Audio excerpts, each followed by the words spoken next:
इस तरीके से यहाँ की लोकसभा श्रावस्ती की सम्मानित जनता जनपद बलरामपुर, ये मेरा जनपद आकांक्षी है। उसके बावजूद भी मैं पिछली बार यहाँ पर लगभग प्रधानमंत्री ग्रामीण सड़क योजना के अंतर्गत लगभग 90 किलोमीटर सड़क हमने दिया है। लगभग काफ़ी सड़कें बन करके तैयार हो गई हैं, कुछ सड़कें ही बाकी हैं बन गई हैं। साथ साथ हम सफ़र ऐसी ट्रेन को हमने आपके तुलसीपुर में रुकवाने का काम किया। नौतहा जंगल की ट्रेन जो यहाँ नहीं रुकती थी, कचड़वा रेसड़ी, उसको भी मैंने रुकवाने का प्रयास किया।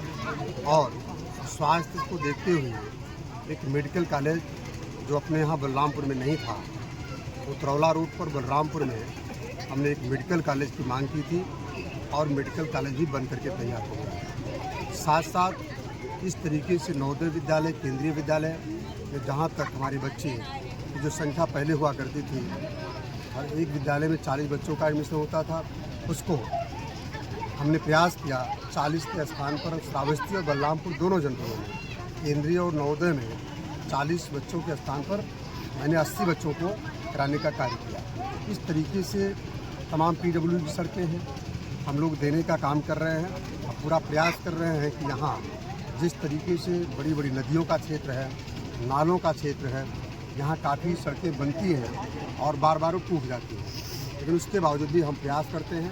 अभी जनता जनार्दन के बीच में हम लोग आए थे और तमाम चीज़ें, जैसे पुल का निर्माण है, हम लोगों को मिला है और हम पूरा प्रयास करेंगे कि इस पिछड़े हुए जनपद को किस तरीके से शिक्षा के क्षेत्र में, स्वास्थ्य के क्षेत्र में, सड़कों के क्षेत्र में विकास करने का काम हम प्रयास करेंगे। सांसद जी, दुख इस बात की यहाँ पे है कि यहाँ पे चल करके आए होंगे, नौबस्ता कहाँ पड़ा होगा। यहाँ नेता पे नेता बदलते गए, आज देश को आज़ाद हुई 78 साल बीत गए। यहाँ की जिस सड़कों पे हम लोग चल रहे हैं, उस सड़क की स्थिति आज 27 साल की उम्र में अभी तक सुधरते हुए नहीं देखा। क्या कहेंगे? देखिए, आप हमारे मीडिया के साथी, कभी आपने मुझे अवगत नहीं करा। पहला काम तो आपका है, आप इसी क्षेत्र के रहने वाले हैं। सर, पहली बार मुलाकात हुई। मेरी बात सुनिए।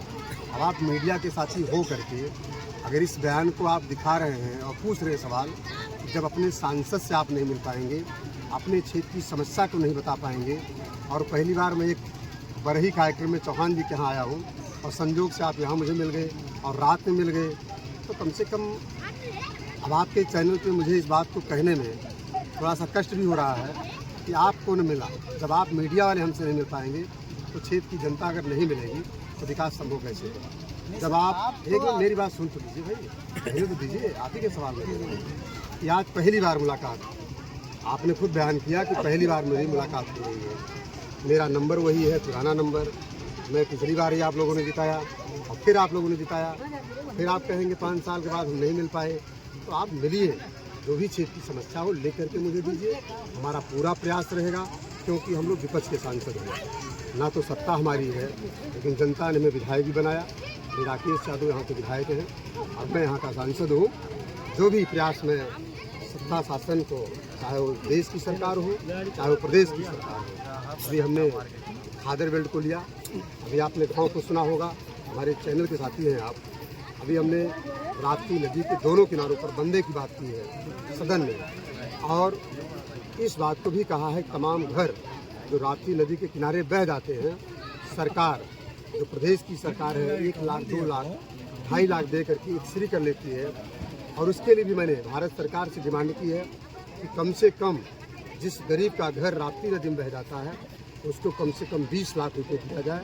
साथ साथ दोनों तरफ बंदे बनाए जाए, जिससे राप्ती नदी का पानी नदी के अंदर ही बह जाए, जो हमारे किसानों की फसलें नुकसान होती हैं उनसे बचाया जा सके, तमाम जानें चली जाती हैं उनको बचाया जा सके, तमाम सड़कें टूट जाती हैं उनको बचाया जा सके। हमारा पूरा प्रयास है और मैं पुनः आपके चैनल के माध्यम से मैं आपको निमंत्रित करता हूँ कि इस क्षेत्र की समस्या को लिख करके मुझे देने का प्रयास करें। बहुत बहुत धन्यवाद। सही है।